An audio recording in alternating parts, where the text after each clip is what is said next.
Bon, bonjour tout le monde. Nous voilà devant les montagnes de marbre, qui est une montagne creusée avec un ensemble de pagodes et de grottes. C'est magnifique.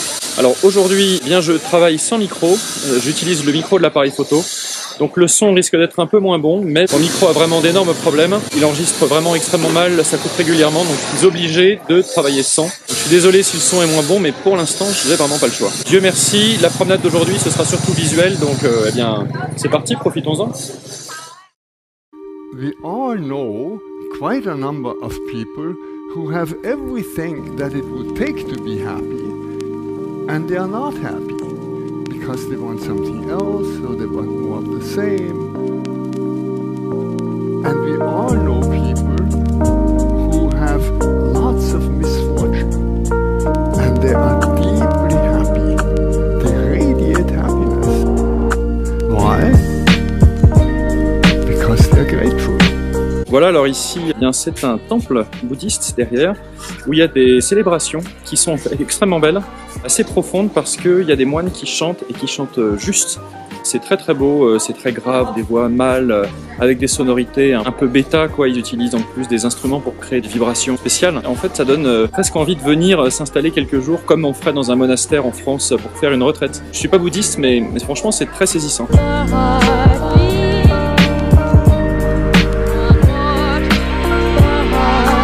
Voilà, alors on se dirige vers une grotte dans laquelle sont creusés des temples. Oh là, il y a de la musique. Si, le haut-parleur caché. Il y a un haut-parleur caché déguisé en pierre ici. Vas-y, tu nous le montres. Alors voilà le haut-parleur espion. Ouais, ils ont camouflé leur haut-parleur en rocher.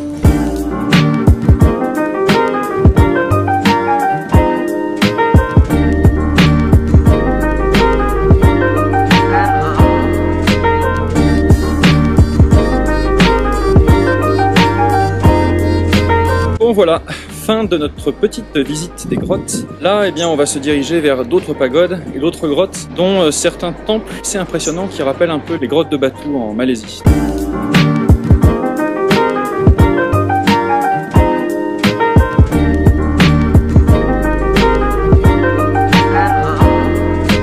Nous sommes dans un long puits, dans une grotte. Il y a des chauves-souris qui volent au-dessus de nous, on les voit là, elles sont grosses en fait. Il n'y a rien d'autre à voir.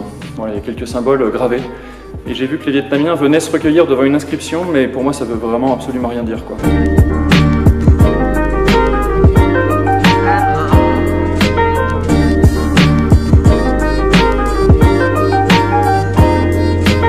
Voilà, alors là on va rentrer dans des grottes souterraines, c'est extrêmement beau. C'est celles-là qui nous font penser aux grottes de Batu en Malaisie. Mais pauvre Rafa, c'est une star, comme il est blond aux yeux bleus, il se fait constamment toucher par les Asiatiques, surtout les vieux, qui l'adorent, parce que c'est la presse people. C'est la presse people.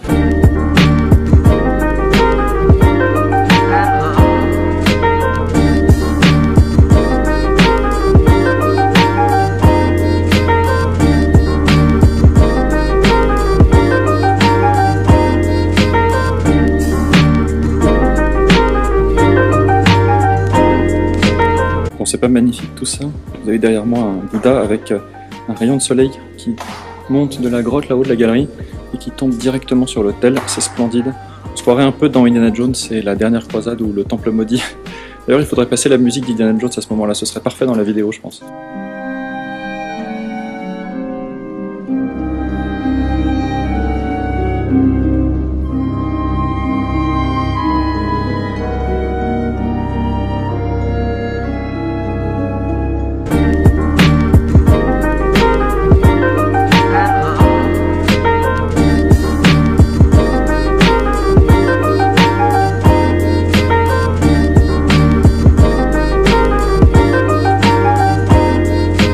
Bon voilà, c'est magnifique, on a quasiment fini la visite. Et là on a en face de nous donc un magnifique décor avec, donc on voit Da Nang, plutôt j'ai envie de dire l'est de Da Nang, ce qu'il y a derrière la ville. Et on a un magnifique décor de roches karstiques. Ce sont ces petits monticules de pierre qu'on voit à la baie d'Along et qu'on voit aussi à Ninh Binh, pour ceux qui connaissent un peu la géographie du Vietnam. Voilà, c'est splendide.